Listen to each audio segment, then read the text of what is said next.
so now we have our basic 2D geometry. And the first thing we're going to do is get rid of this top view by just orbiting around, just so we can see that it's actually a flat plane right now.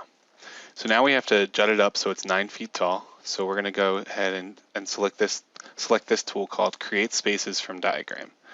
So when we click that, it asks us how high basically we want our floor to be. And we're only going to have one floor in this case, so we're going to make it 9 feet and only one floor. You hit OK. And now it goes ahead and pops up for us, which is really nice. Okay, so now the next step that we're going to do is, again, we're going to select our whole model, and we're going to do something called surface matching. So we're going to use this tool. And what surface matching does is it makes sure that all the outside walls are treated as outside walls in OpenStudio and Energy Plus, and that it makes sure that all of the inside walls are treated as such, and all the floors that are touching the ground are treated as ground surfaces. So let's go ahead and do that and click Match an Entire Model. We can hit OK. And now the way we can check is by rendering by boundary condition, which is this little blue box. So we can do that right there, which is sort of nice. And that's how we can render by the boundary condition. So the other thing that we want to do here is we want to rename these spaces. So that way we know what we're working with after we stop working in SketchUp. So what we're going to do is go to Inspector. Actually, no, this is what we're going to do. We're going to select each space, and we are going to look at the attributes.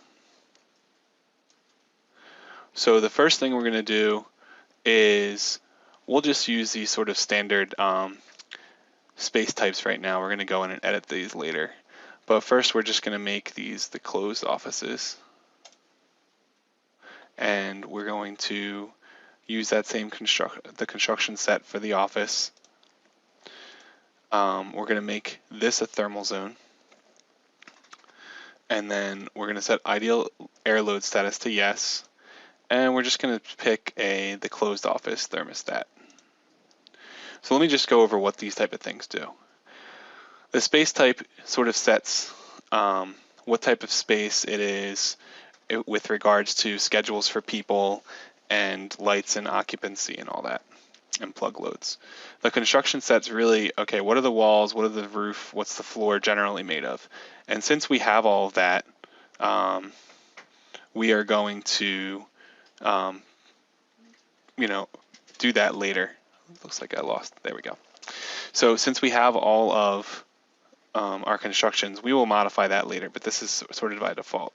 The thermal zone is how many thermal zones this building is going to be treated as. What we're going to do actually is make each office its own thermal zone here, and the bathrooms are its own thermal zone, and the mechanical room its own thermal zone.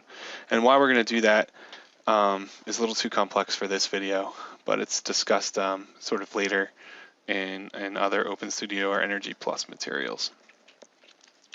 So let's go ahead and hit OK for this office. And then we're going to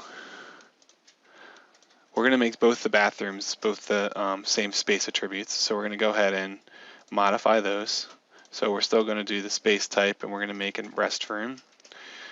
We're going to do construction set of that still. The thermal zone, we're going to make a new thermal zone. We're going to change this to yes. So all this ideal air load status does is basically makes it so that the building can calculate a heating and cooling load without having any HVAC equipment assigned to it, which is what we're going to do in these series of videos.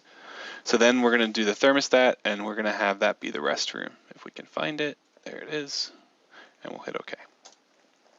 Okay, so now let's go ahead and do this office. It's just the same thing.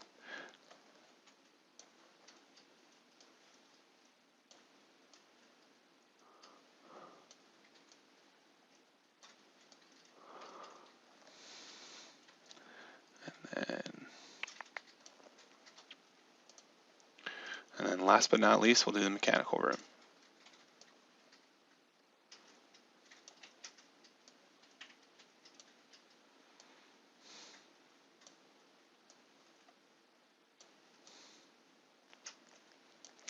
Okay, so now let's look at what we've done. So the first thing we can notice is that if we render by space type, we can see that each of these is a different space type, which is perfect. So now, but you can see that this office is colored the same as this office. And then if we click this other render by thermal zone, the two offices now switch colors because we made them two separate thermal zones. The other thing we can notice if we render by boundary condition and we make a little X-ray is that the interior walls, as we look around, are green, the exterior walls are blue, and the floor is brown.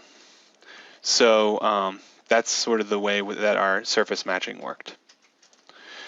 Okay, so let's do one more thing before we end this portion of the video. Let's go ahead and rename these rooms just so that way when we open them up later, we'll know what we're doing. So we're going to go to Object Inspector.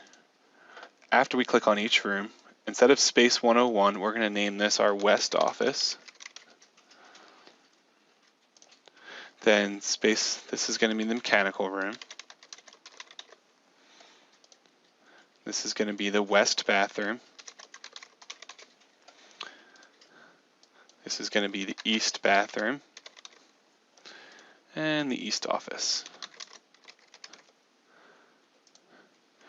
Great. So now when we go back to find that later, we'll know which is which.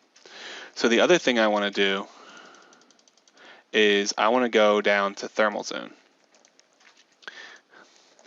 And I want to see, I know that thermal zone 1 is the West office.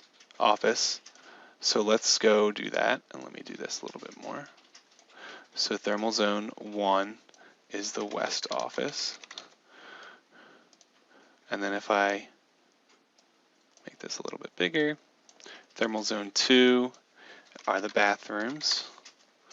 Thermal zone 3 is the East office. And thermal zone 4 is the mechanical room. Good. So now all the thermal zones and all of the offices are labeled. So that's it for this video. Next video, we'll start defining more things about our spaces.